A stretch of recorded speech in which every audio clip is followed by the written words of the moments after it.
G6 news కి స్వాగతం. స్మితా సబర్వాల్ దివ్యాంగులను కించపరిచే వ్యాఖ్యలు చేసినందుకు బహిరంగ క్షమాపణ చెప్పాలి. కైషా రత్నకుమారి సిపిఐ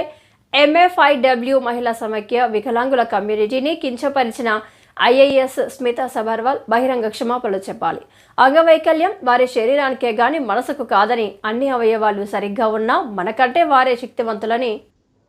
రెండు కాళ్ళు లేకపోయినా రెండు చేతులు లేకపోయినా వివిధ రంగాలలో రాణిస్తున్నారని స్మితా సబర్వాల్ ఏ ఉద్దేశంతో వారిని అన్నారో కానీ అంగవైకల్యంతో ఉన్న ప్రతి ఒక్కరు కూడా వారి వారి ఉద్యోగాలు శక్తివంతంగా చేసుకోగలుగుతున్నారని, అంగవైకల్యాలను బట్టి ప్రభుత్వం వారికి ఉద్యోగాలు కేటాయిస్తున్నారని, కానిస్టేబుల్ ఎస్ఐ సిఐలుగా పరుగులు పెట్టే ఉద్యోగం కాదు కాబట్టి ఐఏఎస్ ఉద్యోగాలు మీరు ఏసీ రూముల్లో కూర్చొని ఎలా చేస్తున్నారో వారు కూడా అలాగే చేస్తారని, సీనియర్ అధికారిగా వారి బాధలు అర్థం చేసుకొని వికలాంగుల కోటా పెంచడానికి సహకరించవలసిన మీరే వారిని బాధపెట్టే ట్వీట్లు పెట్టడం సరికాదని, ఎవరికి ఏ పోస్టులు ఇవ్వాలో రాష్ట్ర ప్రభుత్వాలకు తెలుసని, మీకు సంబంధం లేని విషయాలలో జోక్యం చేసుకొని వారిని కించపరిచే విధంగా వారి మనోభావాలు దెబ్బతీసినందుకు వారికి బహిరంగ క్షమాపణలు చెప్పాలని భద్రాద్రి కొత్తగూడెం సిపిఐ ఎంఎఫ్ఐడబ్ల్యూ మహిళా సమైక్య సభ్యులు తీవ్రంగా ఖండించారు.